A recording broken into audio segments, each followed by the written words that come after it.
Oh, it's on.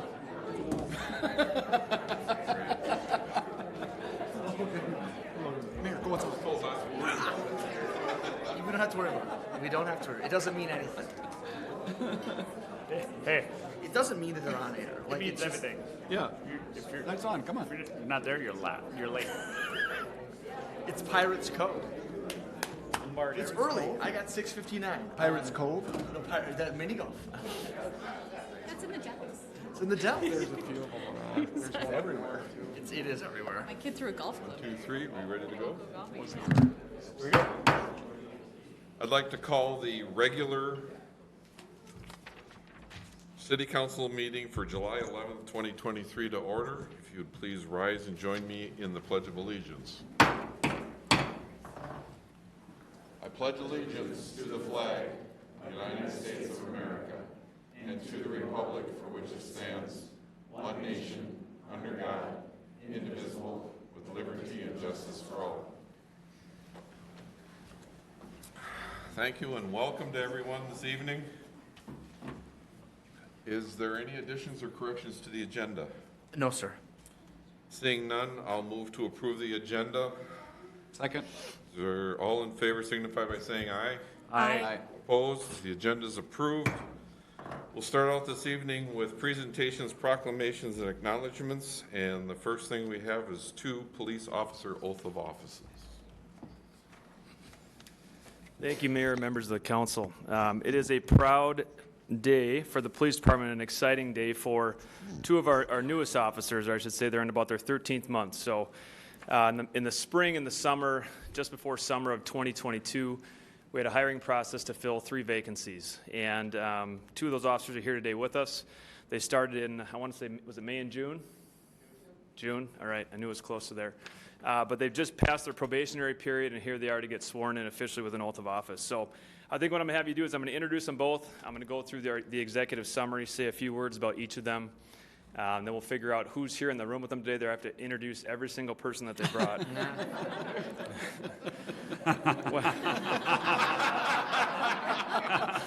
No, I won't do really nervous just a couple. You can group them as family and friends. That'll be easy. So we'll start off. I want to introduce Officer James Billy Hughes and Officer Sarah Hubacher. If you guys want to come up and stand in the front. All right, so we'll start off with Officer Hughes. Officer Hughes has lived in Rosemount since 3rd grade, and he says he has no plans to move. He graduated from Rosemount High School in 2013 with Officer Swanson and Officer Litzner. He then went on to pursue education in law enforcement at Minnesota State University. In Mankato, where impressively he earned a summa cum laude degree and a Bachelor of Science in Law Enforcement. Officer Hughes previously worked as a community service officer for the city of Apple Valley. He was asset protection for Target. He worked as a dispatcher for Dakota 911 for a short period of time, and also as a corrections officer for the Scott County Jail. He credits these jobs for giving him the tools that he needed to be successful as a Rosemount police officer. In his spare time, Officer Hughes enjoys glamping, which I learned was, I had to, actually he put the definition in his bio for me, but it's camping with an air conditioner, a nice mattress, and a coffee maker. Okay, so we got that down. Volleyball, watching sports, CrossFit, and he talks about CrossFit a lot. In fact, every day he comes into work and tells us the #1 rule of CrossFit is to talk more about CrossFit. So, no, he really doesn't. He's a very humble guy, and I think most of us are just jealous we're not in shape like he is. So, and then most importantly, being a dad. He's brought in his daughter Grace on several occasions. She's now 6 months old, and it's you can see the smile. He's beaming every time he comes in the office with her, so it's pretty cool. Working for Rosemount has been a goal of his since he realized he wanted to be a police officer, and he's very excited for the road ahead and looking forward to what he can accomplish in his career. I picked out just a smattering of examples for each of the officers up here in front of you today, just to kind of show you some of the type of people that they are. So the first one, and it ranges from little things to big things, and they're willing to do it all, and I think these examples will show you. This goes back to November 20th of 2022. Both Officer Hubacher and Hughes decided to go out and stand with our fire department, Jeff Feeder, in front of Cub Foods. It was extremely cold that night, but they gave him company, ringing bell for the Salvation Army. In this case, we had an overdose just recently, June 30th of 2023. And Sergeant Eckstein recommended, he said, I want to commend you on your response to tonight's overdose. The call came out shortly after you spent a significant amount of time on the scene of an arson and potential criminal damage to property at Taco John's. You immediately responded and took on your individual roles at the overdose. The teamwork and professionalism you displayed represent our department well and was fun to observe. Thank you for your dedication and for saving another life. The patient who had actually stopped breathing while on scene was breathing on his own when the ambulance left the scene. Dishes, whole different. Sergeant Swenson, and I applaud him for this because I remember this. Officer Hughes observed a dirty pile of dishes in the break room sink, and he took it upon himself to clean up after his filthy partners. Thank you, Billy, for cleaning up after the people. I appreciate it. Intervention in a kid's life leads to help. This is from our crisis stabilization worker from Dakota County Social Services. Rosemount Police received an email from Lindsay DeBates, our crisis stabilization worker, and stated that Officer Litzner and Officer Hughes responded to a call to help where we were able to intervene in a young person's life so that medical treatment and counseling could provide assistance. On February 28th, the young patient left the hospital with a plan for success. The family wanted to express their gratefulness to our department and those officers who were involved in saving this young man's life. And the last one, just because I found this one funny, is peer recognition.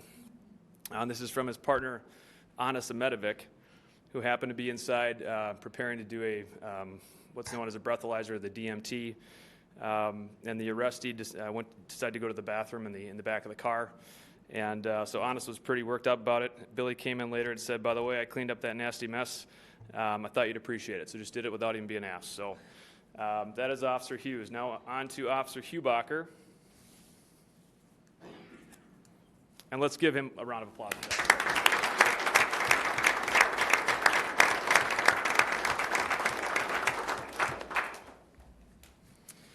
All right, Officer Hubacher grew up in Lakeville in a big family with 5 older brothers and sisters. She went to Lakeville North High School, played varsity hockey all throughout high school.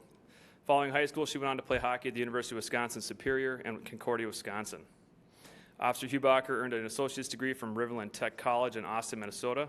And I believe some of your instructors are here today. Very nice of you to attend this. And then attended further law enforcement training at Alexandria Technical College. Prior to coming to Rosemount, Officer Hubacher earned some experience with the Austin Police Department, as well as with the Douglas County Sheriff's Office, and as well as the Dundas Police Department. In her spare time, she likes to hunt and fish, 4-wheel at her boyfriend's farm, shoot trap, work out at the gym, and spend time with her 2 dogs. Officer Hubacher wanted to serve as a police officer because she believes in the importance of the little things, and she wants to be the person that helps change someone's life. In fact, she talked about specifically wanting to be there on those traumatic moments to help them through those difficult times. Officer Hubacher said she wanted to work for the Rosemount Police Department because the city reminds her of her hometown, and she admired the character of several of our officers when she came to visit, when she was deciding on where she wanted to work. So just a couple examples that I pulled out for Officer Hubacher. This was back when she first started. Incident occurred June 13th of 2022. It was Sarah and her field training officer, Paul Larson's first shift together. They overheard the Dakota County Sheriff's Office gets dispatched to an overdose of someone not breathing and not conscious in the area of the 16700 block of Biscayne Avenue. They observed that they were much closer than any other deputy and asked for permission to respond.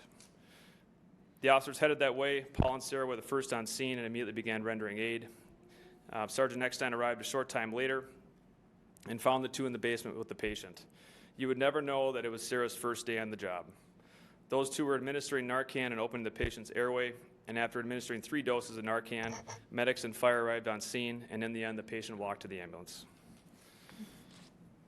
And another example, this is from peer recognition from their partner, Officer Hawkinson. Officer Hubacher and CSO Melendrez, who is now Officer Melendrez, assisted me with cleaning out the back of my squad after my fire extinguisher exploded in the drawer. They both went out of their way to help me without being asked. It was a giant mess, and it was cleaned up faster with their assistance. Thanks, guys. Ducklings. We got multiple cards and messages on this one, but the police department received a very nice and supportive card today for the actions of you 2, specifically Officer Hubacher and Officer Graff. It's apparent that the small good deed of saving ducklings has brought so much joy to the community. They realized that the call was not earth-shattering, but it was truly a feel-good moment. Thank you, Sarah and Andy, for your professionalism and representing the police department in such a positive light. And lastly, this one's more recent, June 27th of 2023. On June 22nd, an accident occurred where a driver had to be cut out of the vehicle. Today, on June 27, 2023, the driver walked into the police department and wanted to thank everyone who came out to her rescue. The driver sustained only bumps and bruises, and she advised that the Rosemount PD were her heroes. And that was several officers, including Officer Hubacher. So let's give Sarah a round of applause.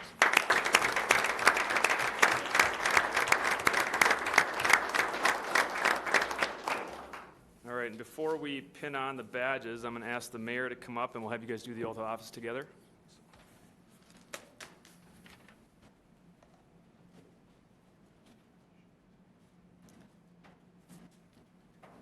Well, this is the fun part here. All right, so raise your right hand. I state your name. Do solemnly swear that I will support the Constitution of the United States and of the state of Minnesota, and will faithfully discharge the duties of an officer of the police department for the city of Rosemount, in the county of Dakota and the state of Minnesota, to the best of my ability and judgment. So help me God. Congratulations, officer.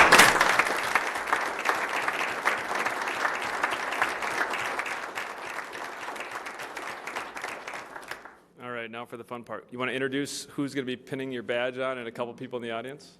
So I actually chose my best friend to pin my badge. Same word. I have a lot of people. Most of my brothers and sisters, my dad, another one of my best friends, a buddy from Burnsville PD, Nick Nelson, Kyle Watkins, Northfield now, Carter County. His girlfriend, she's a Minneapolis officer. My friend from Rice County Sheriff's Office, Luke, and then my instructor, Rich Watkins, drove far away, so I appreciate that. And my boyfriend, and my best friend's family. Sorry. Oh, my nieces and nephews. My nieces. All my nieces too. Good job. Sounds like you got a great support network. And Billy, who's going to be coming up to support your, or put your pin on, your badge? She's going to come up and pin me. Got my baby girl Grace there. Her grandparents are next to her. And then my stepdad and mom, my grandparents, my in-laws. And funny enough, Grace's daycare family. As well as my brother-in-law. But nobody from CrossFit. Trent from CrossFit. Okay, all right. So to make sure. All right, well, if you guys want to come up and do the pinning of the badge, we'll take some photos.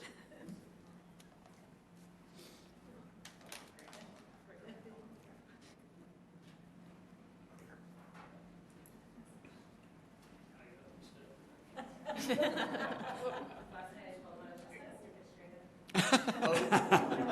day. Tough day.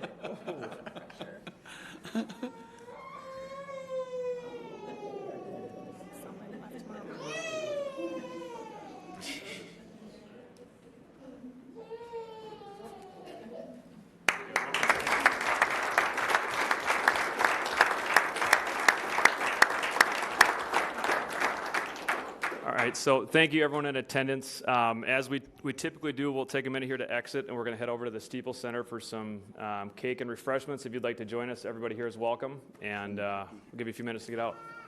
Thank you. Thank you. Congratulations. Thank you.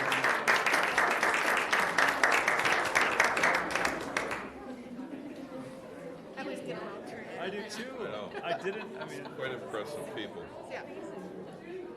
Quite impressive to join the police force.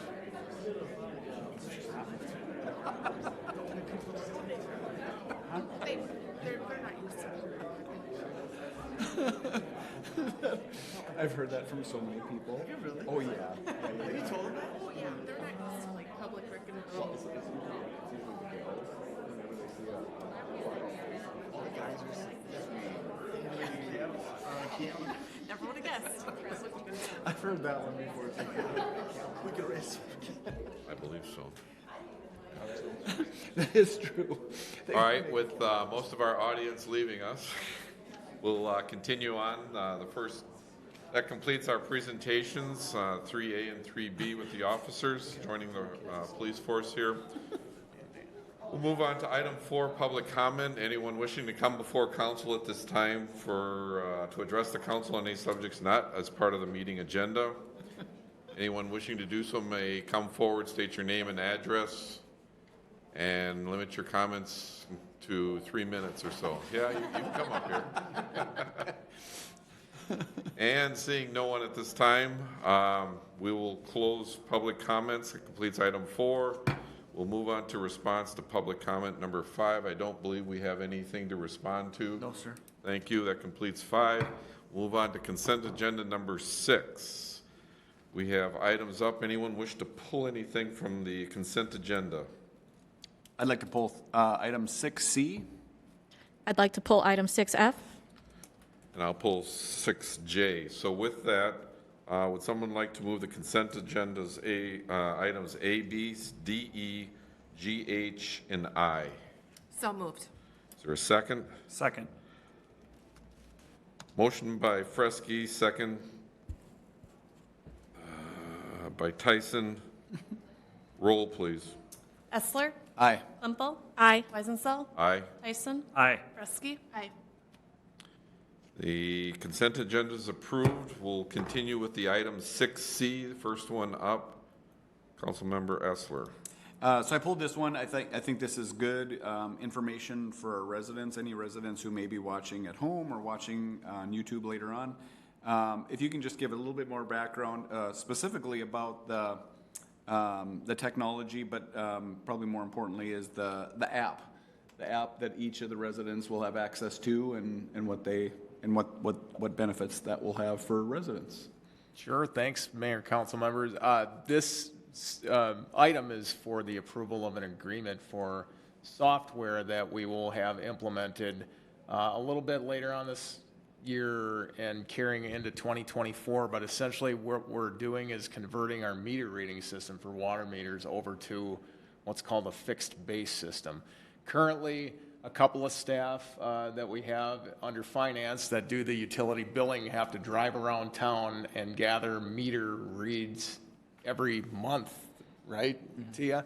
And it takes quite a bit of time to not only gather that information, but download it, input it into the billing system, and so forth, to the point where we're generating utility bills. The new system, once we have it fully online, will essentially allow for near instant real-time reads of any meter in the city that can be received by this antenna. We're going to mount an antenna on one of our water towers, and that will have the ability to interact with all of the meters. There's already radio reading technology within them, and that's how the current system works. This is just a kind of a displacement of the way that we gather the data to a non-human type interaction there with the antenna device. So that'll allow a big time savings, we feel, from getting those folks out of the vans and driving around town to collect the data, but also improve customer service. And I think that's what you're touching on, Councilmember Essler, where ultimately what we will be able to do with this is give people more of an experience that's like what you might see with your utility bills for gas or electricity, where that company can tell you, well, how much did I use last month or last year at the same time, and those sorts of things. Folks would be able to log in and view that sort of information. I think it's got some capacity to be able to then pay their bill that way if they so choose and so forth. So a lot of promise in it. It will take some time to install the equipment and get the conversion done. There's a lot of data downloading that needs to happen for accounts and the meter identification, those sorts of things that go into putting a system like this online. So we are anticipating the start of that to happen this fall after all of the equipment gets installed and the hardware is put in place. And then the kind of the software part of it is something that'll take place into the middle part of next year is what we're anticipating. Awesome. And then I think one of the benefits, I think, correct me if I'm wrong here, but residents they can see the usage real time. So if they log into this app when it's up and running, they can log into the app and see, like if they're out of town for a week and they can see that there's water usage, that's going to signify something maybe at issue, right? What our understanding is from the way that it interacts is we would be able to tell them of an unusual usage pattern. I'm not so sure that they are able to do that on their own, but it does have some ability where we can set it up to give us alerts, if you will, to show unusual activity that is out of pattern with what the normal usage would be for a property. Okay. All right. Thanks. You're welcome. Any other questions or comments from the rest of the council? Seeing none, would you like to move the recommended action? Yep, I'll recommend that the city council approve the attached agreement with Census for providing meter reading, data collection, and hosting services. Second. Motion by Essler, second by Klimple. Roll, please. Klimple. Aye. Weisenthal. Aye. Tyson. Aye. Kresge. Aye. Essler. Aye. And that completes 6C 50. Next item, 6F. Councilmember Klimple. All right. Thanks, Jeff. And the only reason I pulled this one is that this one is related to our, access and availability to voting, which of course is crucial to citizen engagement. So just was speaking with City Administrator Martin earlier today and just looking for a little clarification on so we can explain to our residents how this might feel to an end user. Does it impact your absentee voting experience, and can we still early vote at City Hall and some things like that, just for clarification? Yeah, Go ahead. I'm happy to take this as well. Oh, so thank you. perfect. Thank you, council Absolutely. members. Yeah, so from a voter's perspective, voting will still take place here at City Hall the 46 days prior to elections, as they always have in the past. The main difference with this proposal is that, as we know, there's a lot of focus on elections. There's a lot of emphasis on the early voting process just in general. So really what this agreement is doing is just asking for more assistance from the county to assist more with the absentee voting portion of it.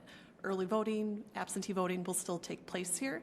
The absentee voting will take place the 46 days prior. The only difference that, for the staff perspective, is that all of the ballots will be couried over to Dakota County. Now, the early voting, which is technically called direct balloting, where the ballot's placed directly into the voting machine, that will still take place here. And actually, with the latest legislation change, it will now be 18 days prior versus the typical 7 days prior to election day. So the accessibility really should not change for the voter perspective. It's more of an internal help and assistance to our city staff. All right. Thanks for sharing that, Erin. Any questions or comments from the rest of the council? Seeing none, would you move the recommended action? All right. I'll move to approve the Absentee Voting Administration Joint Powers Agreement with Dakota County for the 2023 election. I'll second. Motion by Klimple, second by Tyson. Roll, please. Weisenthal. Aye. Tyson. Aye. Kresge. Aye. Essler. Aye. Klimple. Aye. That completes item 6F 50, approved. Move on to the last item, 6J, Minnesota Internet Crimes Against Children. I felt that this was worthy of Mr. Dahlstrom, Chief Dahlstrom, to stay back a little bit and share his perspective on this joint powers agreement. Absolutely. Thank you, Mayor and members of the council. So the Internet Crimes Against Children Task Force is administered through the state, specifically by the BCA, or the Bureau of Criminal Apprehension. And essentially what it is, it's the state showing agreements with cities that want to be part of this task force that they're making a commitment to investigate digital media, digital devices, internet-based crime that is exploiting children, or any organizations that are out there. So unfortunately that does happen. Even within our community, we've done a great job of investigating those cases before. I'll speak to one we actually helped. We're the primary investigators on one of the largest child pornography cases in the history of Minnesota. And while not all 300 victims were from Rosemount, we find it important to investigate those things. We took it seriously. We dedicated the staff, and it ended up leading to a 38-year sentence for an individual in federal prison. So what this is going to do is it's going to bolster our education, our training, and our resources. Right now, we use what's called the Electronic Crimes Unit through Dakota County. So say we get a tip from the state that someone has downloaded an image exploiting a child. We will do that investigation. We'll draft up the search warrants. If we get probable cause to get the search warrant, we'll then go to that location and gather digital devices that are capable of holding that type of evidence to show that. You can imagine a picture can sometimes be given a fingerprint that can be traced, and so when people download it, it can alert. So we'll have the Electronic Crimes Unit come in. They are a group of individuals that are experts in gathering that stuff, so we make sure we don't do things to delete it. I mean, if I was to walk in there, I'd probably I'd unplug the wrong device or not power it down the right way. So we have them to help us. That's something that we pay as another joint powers agreement with the ECU. And so really this is taking it to the next level for us. We're showing that, and it's also going to give us some opportunities for reimbursement. So if we have overtime costs, if we have training costs, if we have some other costs related to these investigations, we can put in for reimbursement through the state. All righty, thank you. Any questions, comments from council?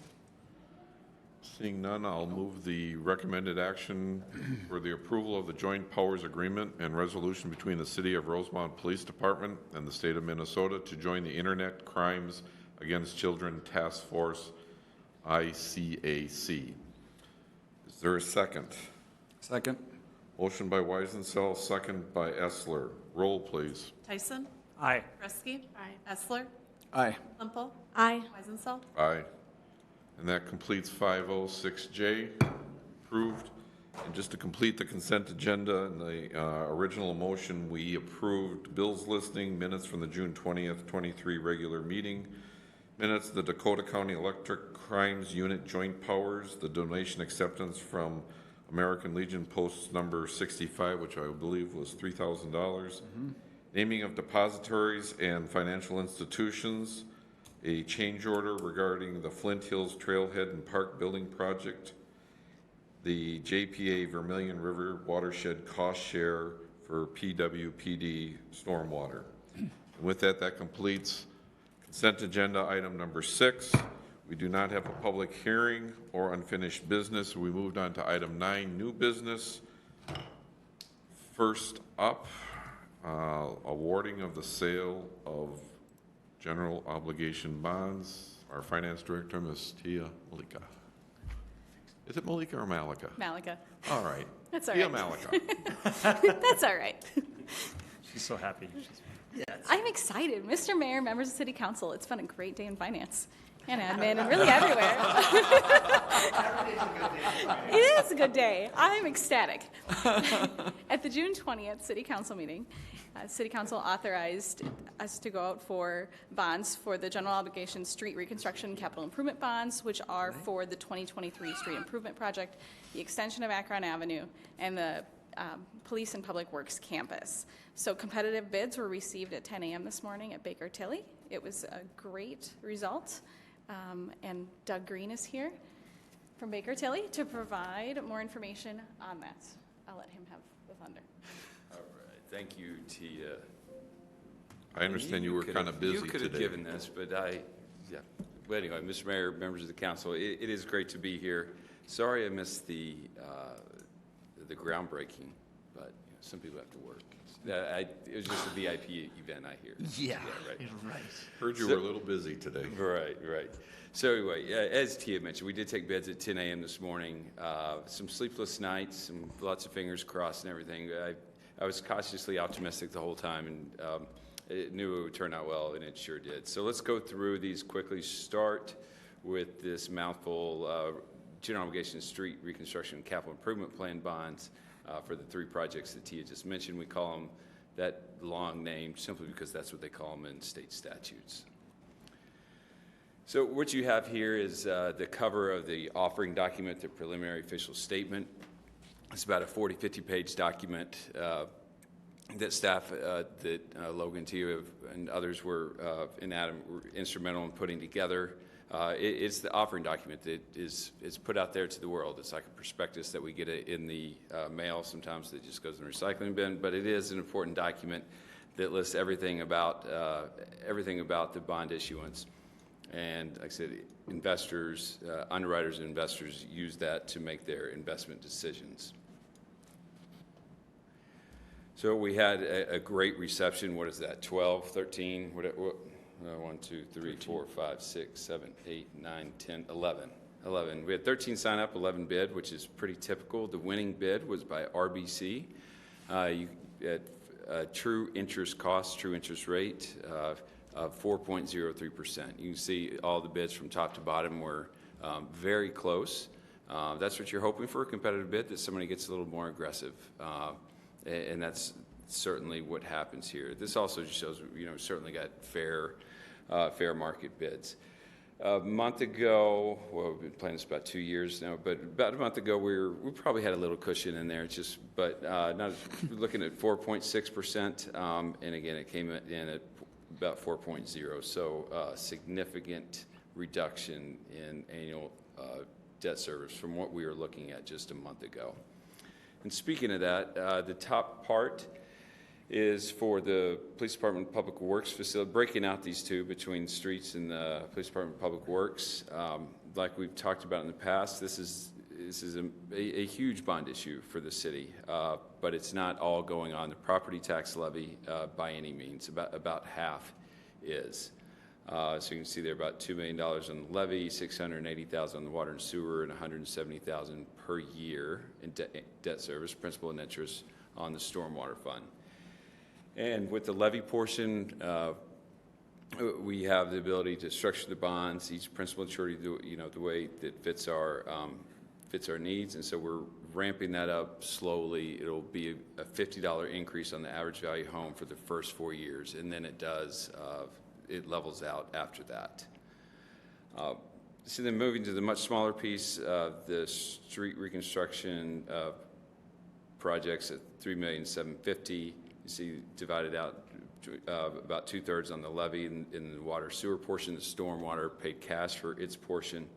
The average annual debt service on the levy portion, $165,000, of which about $33,000 will be paid for from assessments.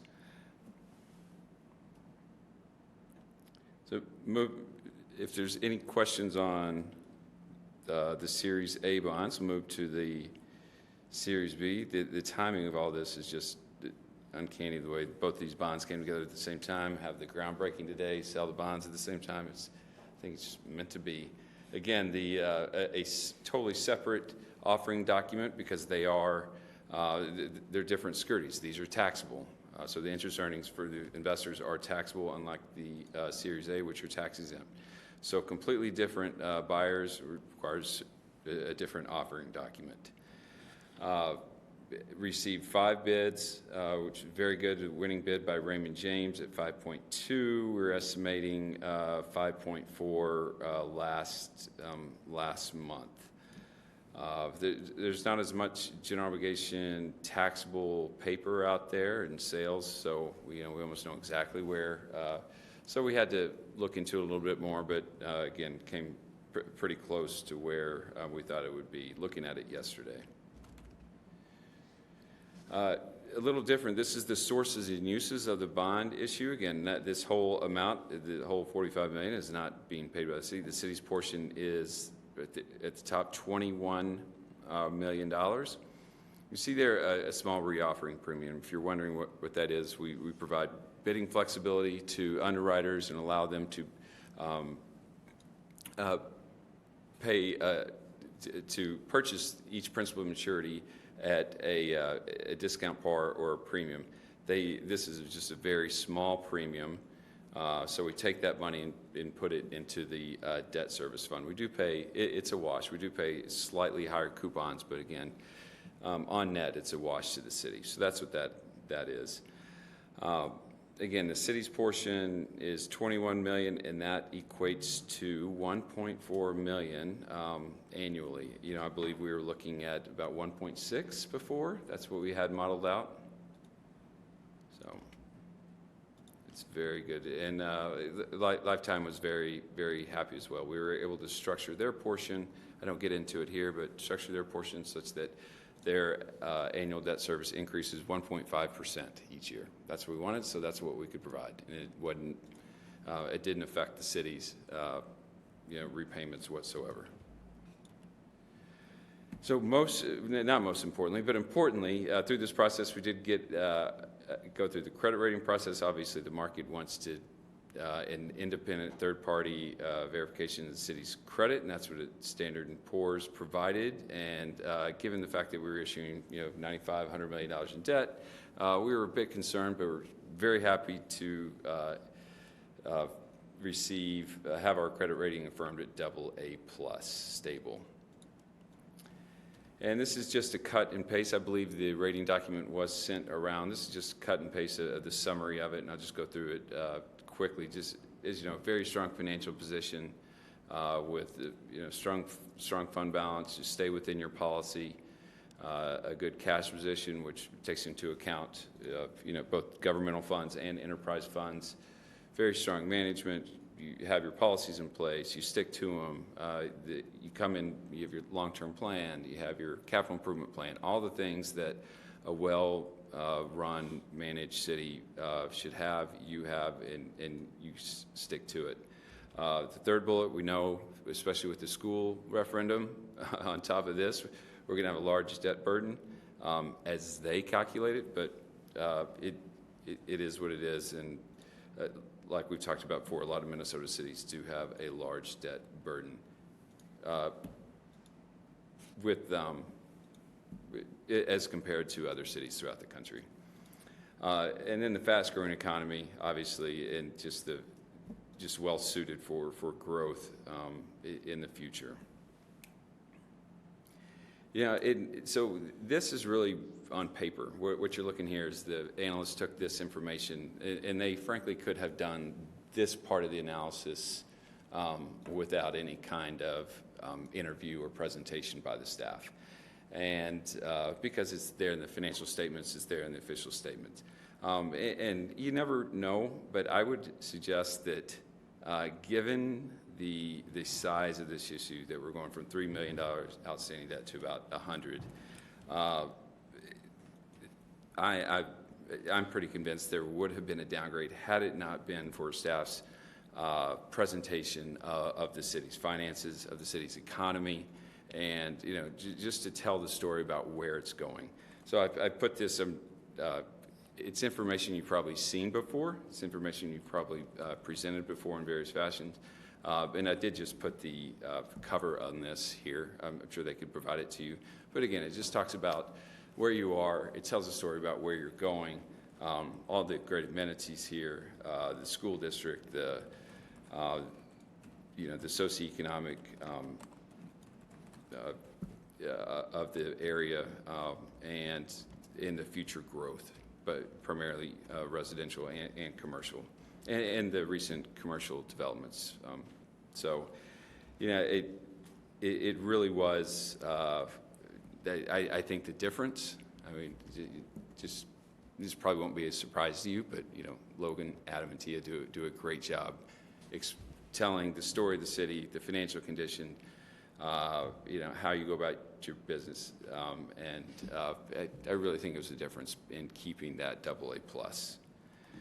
So what does that do for you, other than it's just nice to have a high credit rating and not be downgraded? There's a quantitative difference, and typically a lot of emphasis gets put on it. When it's like a typical $5-10 million deal, it's not, frankly, that much of a difference in interest cost savings. But when you get up this much, it's real money. So it's harder to, there's no exact science with it, but I would say on average it's a reasonable assumption to say that the difference between a AA+ and a AA, as we call that one notch, is about 10 to 15 basis points. The longer you go out, 10 to 20 years, it becomes wider. So that's 10 to 15 basis points. Oh, I put 20 there, but that's 10 to 0.1% to 0.15%. So on the low end, this is just the back of the envelope. I'd say on the low end, what did that savings provide over the life of the bonds? On the Series A, I would say about $1.25 million, and on the low end for the port bonds, at least $1 million, and that's on the low end of what those savings provided by maintaining that AA+ credit rating. So very nice. We would have all survived had that not happened, but it's still very nice. So with that, I'll be happy to take any questions. Open the floor to council. Comments, questions? Thank you. I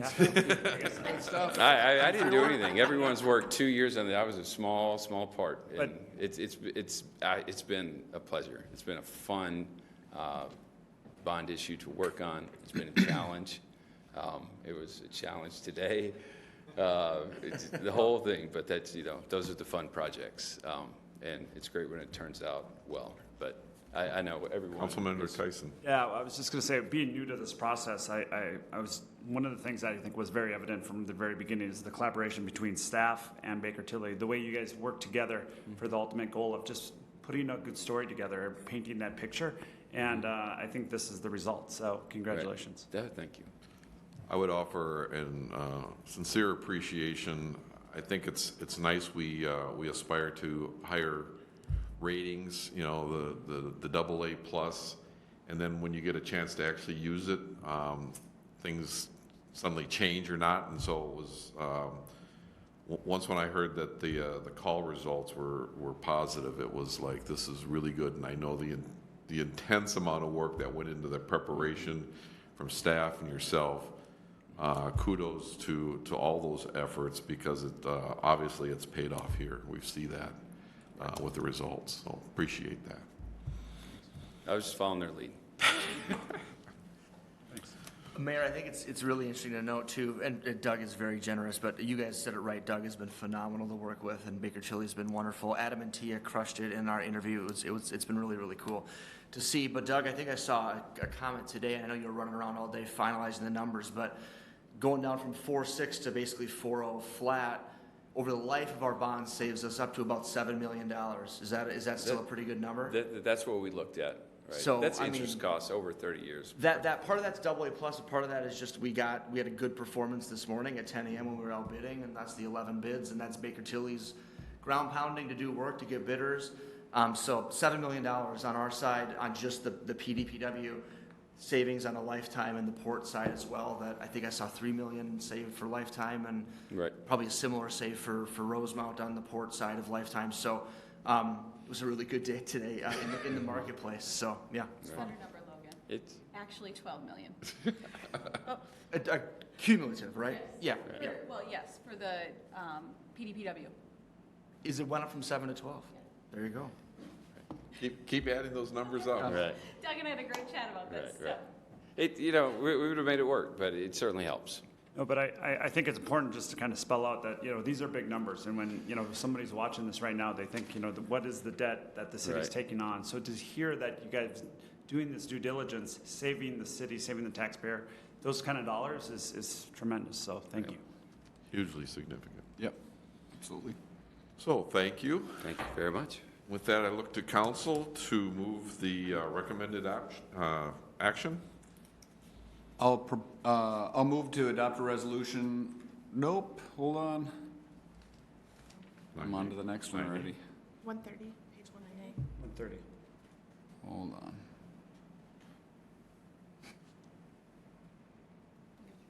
I'll propose to adopt a resolution awarding the sale of $64,865,000 general obligation street reconstruction and capital improvement plan bonds series 2023A. And you meant 64 million.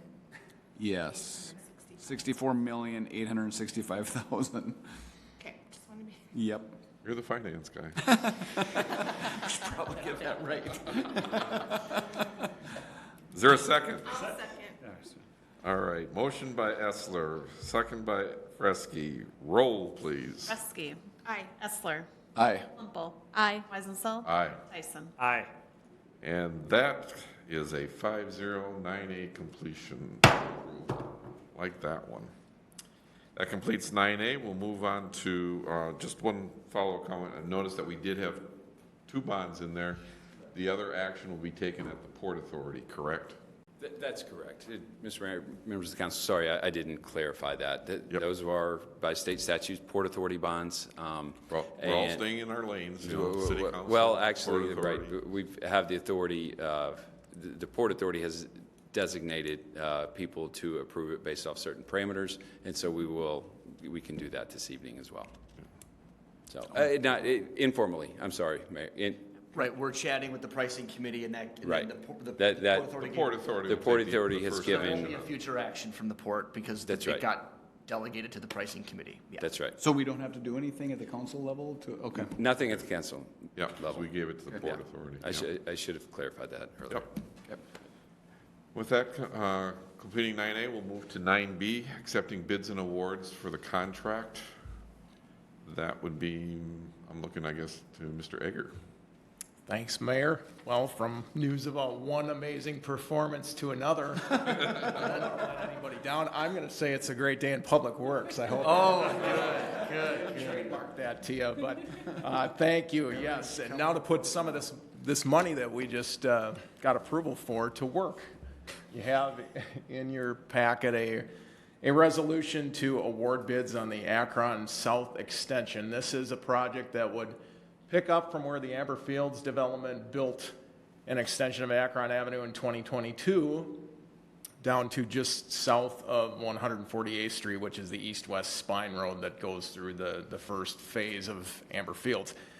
This portion would pick up from that point and carry all the way down to 155th Street, which is within the Umore property area right down at the southern boundary where Amber Fields meets up with that.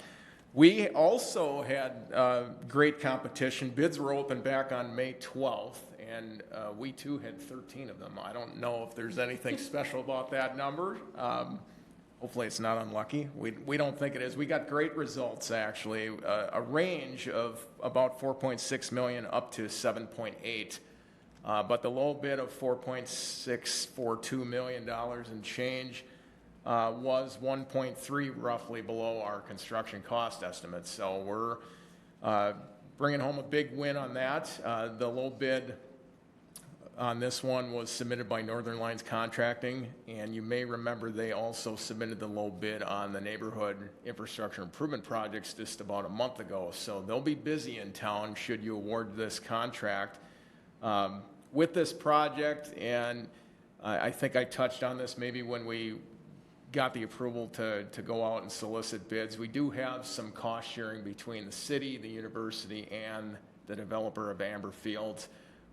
Final numbers on that don't come together until the project's complete, but there is a development agreement in place that splits that out. So we will not be paying that full freight of $4.6 million in the end. Only a portion of that will fall on the city. The other portion will be shared by the other two parties. But it's good news all around, and I can stand for questions. Otherwise, the resolution is there for your consideration. So one question, and I noticed here in the background, but this, besides just the collector road and everything, expands our recreational opportunities and amenities. Do you want to speak to the underpass? Oh, yes, thanks. Thank you for pointing that out, Mayor. Yeah, one of the features of this project will be an underpass of Akron Avenue that would be roughly just a little bit south of where the existing entry is to the ball field complex. I don't recall how many feet off the top of my head, but it will bring pedestrian and bicyclists from the west side of Akron Avenue, where there's a central kind of greenway and ponding area as part of the development scope, over to what we will be building in the not too distant future on the east side with a dog and pickleball park facility, and make for connections of trail systems between those two areas. There will also be a north-south trail alongside Akron that will be interconnected with that underpass. I just wanted to highlight that the pickleball is coming this fall, correct? You want to speak to that? Just keep highlighting all these wonderful projects that we've got going on this year. It's a busy year for staff. Yeah, Mr. Mayor, members of the council, so we went out for bids for the pickleball dog park complex. We had multiple bidders. Once again, I think we had 10 or 11 bidders on that project. The bids closed about 2 weeks ago. We're still crunching the numbers, talking to the contractors, making sure everyone can, meet what they have supplied to us for numbers. Dates is a big thing. We'll be back to you at our next meeting. I think it's on the 24th of July with a recommendation to award a project, which would start then this fall, be finished up early next spring. So, more to come. Other council members? I was just going to say, so that greenway, that's to your point, I think you mentioned a while ago, that's part of that whole connection, that greenway, that would connect to this underneath 42 Akron. Correct. Not 42, yeah. Mayor and council, so Mr. Egger was talking about some of the centralized greenways through the Amber Fields development, but that will also connect a little bit further east to the north-south greenway, which does connect all the way up to the Flint Hills Athletic Complex, which then will connect up to Lebanon Hills, and then this will continue down to Whitetail Woods. Excellent, thank you. I thought of something, if I might, just timing of the Akron project, we would anticipate starting this as early as next week. The contractor is pretty anxious to get going out there. It will last the rest of the summer and late into the fall. We may not have the final layer of pavement go down until next year, but the main thing that I wanted to mention here is that there may be a time where access to the ball field complex has to be accomplished by a detour, which is exactly how we had things last year with the first extension.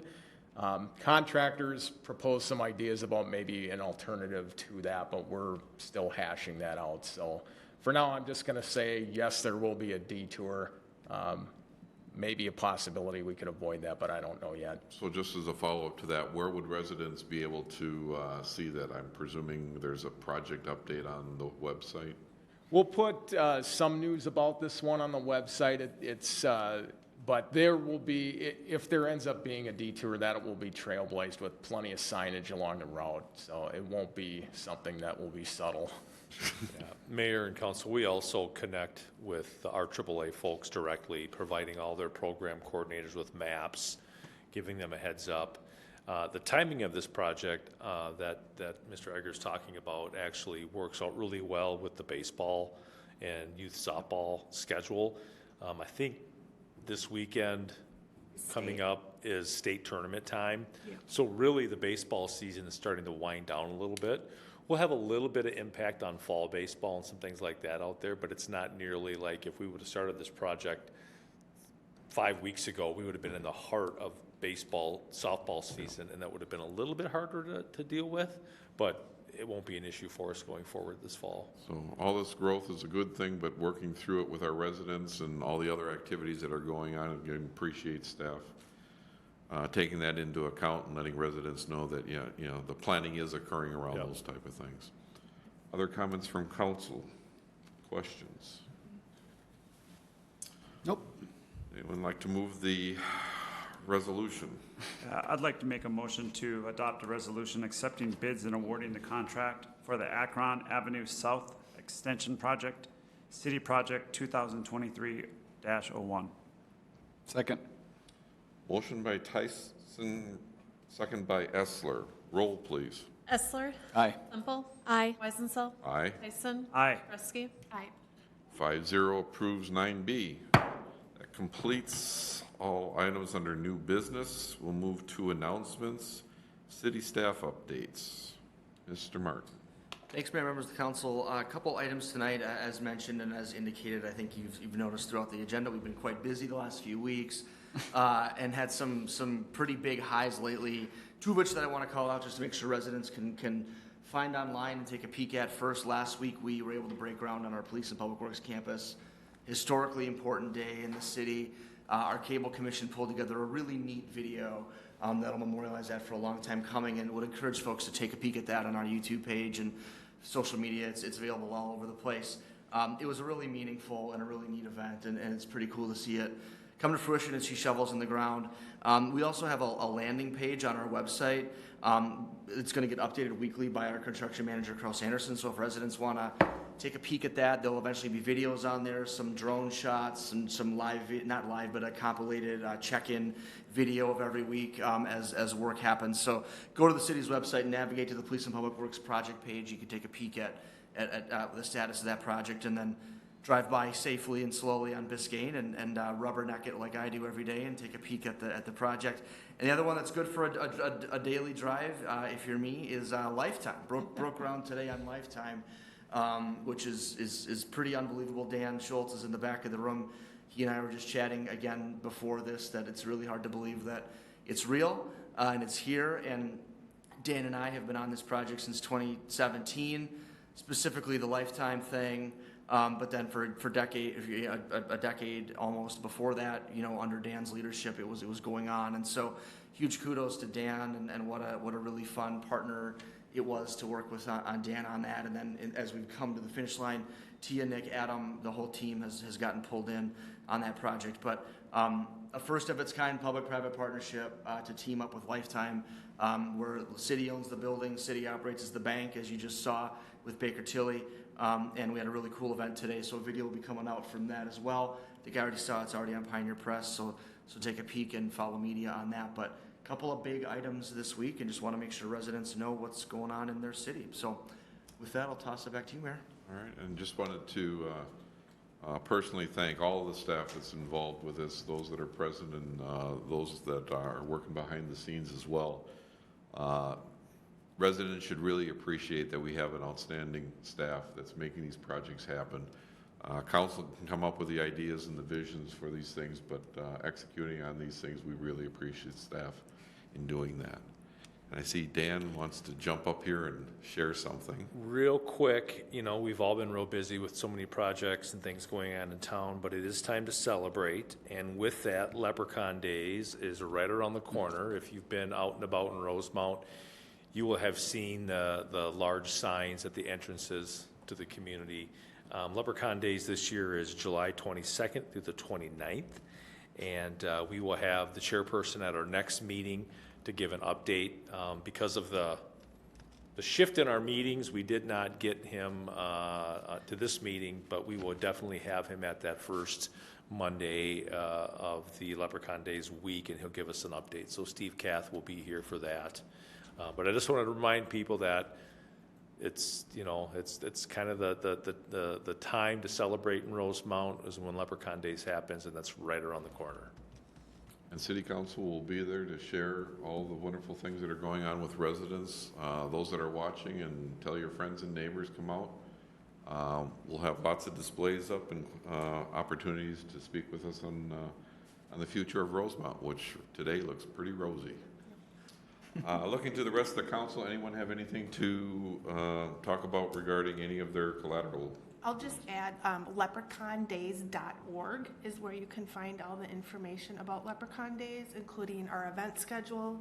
One thing we did add this year, thanks to Logan and Dan as well, is we are partnering with MVTA on Friday and Saturday of Midsummer Fair, where we'll be offering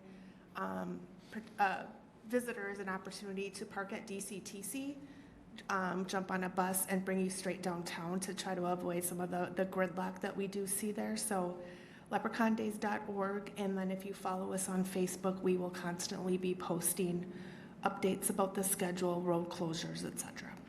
Great. Anything else from council? Nope. And I will move to upcoming community calendar. Let's see, we're at the 11th. We had a farmer's market today, as there is every Tuesday through July and into August. The Environmental and Sustainability Commission meeting is tomorrow night, July 12th, from 5:30 to 6:30. Activities in the park, kids' music in the park, July 13th, 10 to 11 at Central Park. Again, the farmer's market on the 18th, kids in the park on July 20th. The Splash Pad Summer Celebration will be held on July 20th from 11 to 12 p.m. This is hosted by our Youth Commission members. Come out and enjoy a little time in the splash pad, and hopefully it'll be a sunny day as well. But it always is sunny in Rosemount, isn't it? And I appreciate Dan bringing up on Leprechaun Days. I was going to note, and the first activity, kind of a kickoff of that, is with our Rosemount Fire Department, the waffle and sausage breakfast. So put this on your calendars, July 22nd, from 7 a.m. to 11 a.m. at Fire Station Number 1. All you can eat waffle and sausage breakfast. That's hosted by the Rosemount Fire Relief. The Run for the Gold and Shamrock Sprint is on July 22nd at 8 a.m. Our Port Authority meeting has been moved to July 24th, 2023. That's a Monday rather than a Tuesday, from 6 to 7. And our next council meeting is also moved to Monday from July 24th, 7 to 8 p.m. Also that evening, is this right? Where are you having your Park and Rec meeting? We'll be off-site. You'll be off-site, okay.